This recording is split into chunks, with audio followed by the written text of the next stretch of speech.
مهم جدا جدا الكلام اللي بيعمله العقباوي. تتلعب على طول العرضية، ولكن تيجاني هو الأبرز حتى الآن في الكرات الفضائية. عدى حلو جابر، وادي العرضية مرة تانية ورأسية صلاح، ودي مرة تانية. يا سلام على الجملة، جول جول جول جول جول.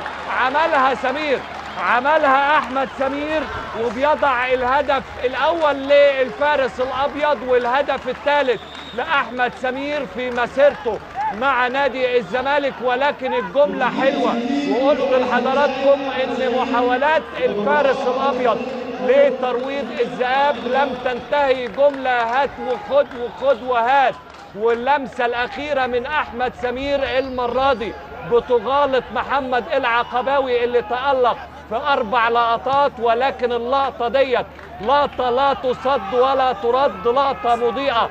في الدقيقة 61 بيعود الفارس الأبيض للمغامرة من جديد ليحقق أحلام الجماهير الكبيرة اللي منتظرة عودة المارد.